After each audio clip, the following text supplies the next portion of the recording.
il y avait un afflux de demande dans les grandes villes. Et ça se vendait plus cher, donc il y avait des gens qui spéculaient sur ça.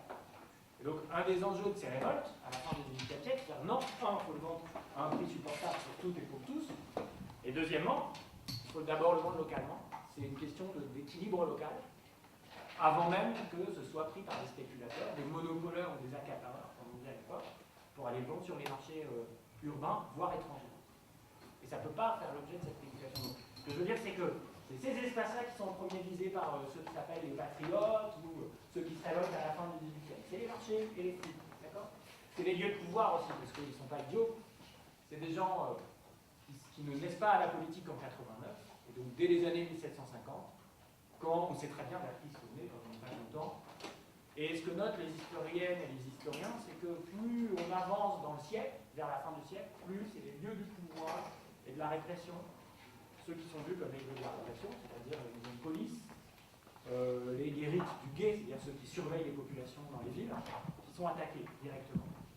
Donc, les lieux de pouvoir qui aimantent et qui attirent les émeutiers, c'est évidemment à Paris, dans la région parisienne, c'est Versailles, parce que bien avant la Révolution, la route de Paris à Versailles, 5 ou 6 heures de marche, devient des manifestations, puisque c'est Versailles la capitale. C'est là qu'il y a la loi, c'est là qu'il y a le gouvernement. Donc dès 1775, la guerre des Farines, c'est là que les femmes et les hommes vont pour réclamer que le roi régule le marché des blés, d'accord? Et interdise la spéculation. Donc c'est ça. Et à Paris, alors c'est une autre géographie des occupations, c'est les places. Les places jouent aussi un rôle, la place de grève, parce que c'est là que c'est le marché du travail, c'est là qu'on a du boulot, c'est là qu'on en demande, c'est là qu'arrivent les grains, c'est là qu'ils s'exportent. Et puis, donc c'est l'hôtel de ville. Et une autre place qu'on a complètement oubliée, bon, ces deux places-là sont en grande partie récupérées par les institutions aujourd'hui, c'est la place Dauphine. La place Dauphine, aujourd'hui, c'est un espace mort, très spéculatif, mais à l'époque, c'est la deuxième grosse place populaire de l'époque, puisque c'est là qu'il y a le Parlement de Paris, parce que aujourd'hui, le palais de justice, c'est le Parlement, une des institutions qui peut résister au roi, qui est vu comme un contre-pouvoir, un des seuls, dans la monarchie absolue. Et donc là, il y a tout le monde de la justice, et puis le monde de la justice, c'est les petites gens aussi. Donc en fait, c'est aussi un lieu où on va aux nouvelles, des procès, où on va, où il y a des journalistes, etc. Donc la place Dauphine, en plus il y a la statue de Henri IV au bout du Pont-Neuf, qui est vu toujours comme le modèle du bon roi, celui qui a écouté, celui qui a réconcilié les Français après les guerres de religion. Quand on manifeste, on va là. Place Dauphine, etc. Un an avant la Révolution, elle était 88. C'est là qu'il y a le tir des pétards, qu'on s'insurge, etc. contre la réforme de la justice qui vise à supprimer le Parlement, le pouvoir du Parlement.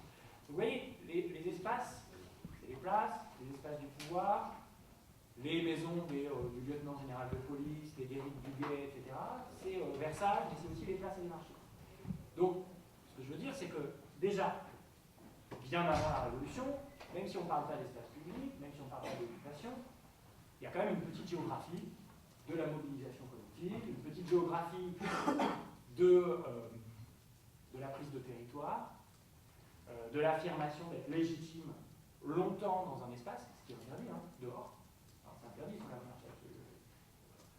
Les gardes françaises ont tout pouvoir pour tirer sur vous quand bon leur semble.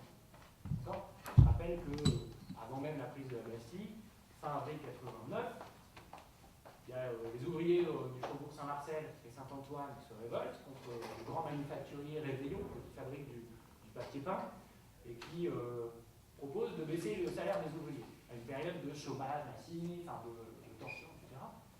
Les ouvriers se révoltent et c'est 300 morts. C'est-à-dire qu'ils se font méthodiquement tirer dessus pendant un jour entier. Et on est une semaine avant le début des États généraux. On oublie cet événement, mais c'est 2 fois plus de morts que pendant la prise de la Bastille. Tout ça pour vous dire qu'être dehors longtemps et manifester son mécontentement longtemps pour la rue, ça se paye sous l'Ancien Régime. Et pourtant, c'est des lieux qui vont, malgré tout, ces habitudes de manifestation, de prise de risque énorme, puisqu'on le paye de sa vie, souvent. L'Ancien Régime, c'est pas ce qu'on en fait comme image dans Sofia Coppola, avec Marie-Antoinette, c'est pas les roses bonbons, d'accord, c'est ça aussi. L'Ancien Régime, ça crée des habitudes, ça crée une petite géographie et ça crée quand même, en gros, parmi certaines franges de la population, l'idée que certains espaces sont des enjeux, focalisent des enjeux, et que quelque part la présence du peuple y est légitime,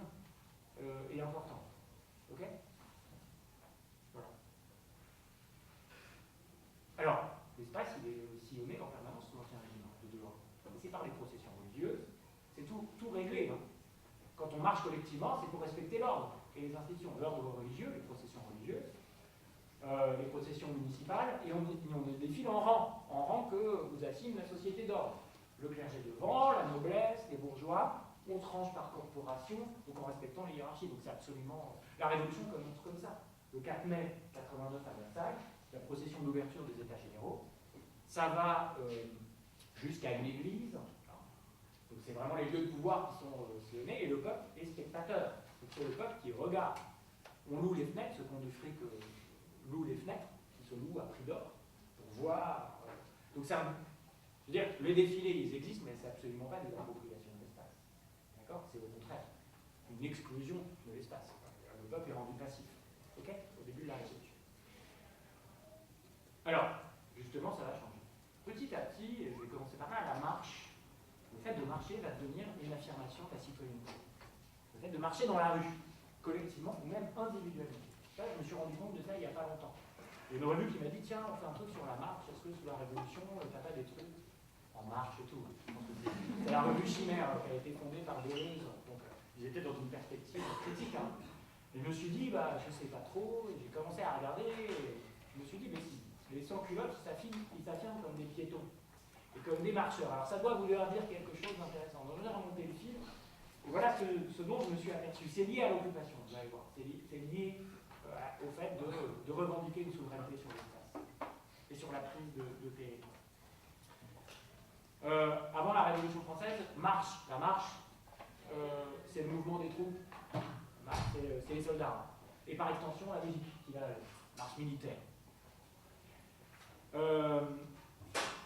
Le mot d'ailleurs, ça ne veut pas forcément dire marcher ses jambes, ça veut juste dire s'avancer, donc c'est un mouvement, la marche.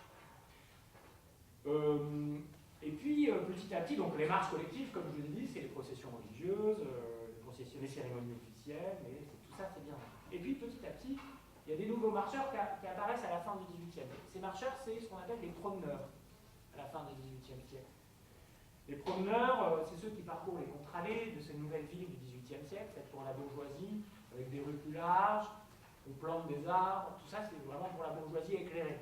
Un nouvel espace de la ville, plus récréatif, dans lequel on introduit des bouts de nature. Hein. Et le promeneur, c'est la figure vraiment du citoyen poli, bourgeois, noble, y compris. Ces quartiers, de toute façon, ils sont dans les faubourgs les plus aisés de Paris, il faut avoir de la place pour planter tout ça. Donc, marcher à la fin du XVIIIe siècle dans la ville des Lumières, c'est pas faire un acte de résistance.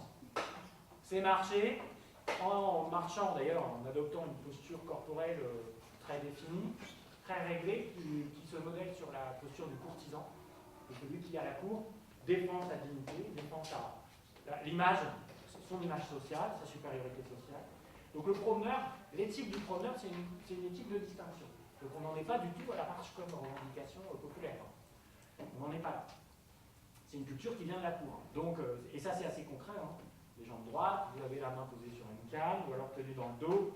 C'est un corps raide qui s'exprime. Hein. C'est pas un corps débraillé, c'est pas un corps qui est libre, hein, pas du tout. Et donc ça incarne vraiment l'ordre familial. On marche, le patriarche marche avec sa famille, ses enfants et sa femme derrière, etc. Pour avoir une petite idée sur le long terme, parce que c'est des cultures aussi qui fonctionnent à basse intensité dans le long terme, hein. Aller dans les villes italiennes après 5 heures du soir, c'est aussi, ça sert aussi à marier les enfants, tout ça, hein, à se voir dans l'espace public, etc. Mais ça c'est une principe de distinction.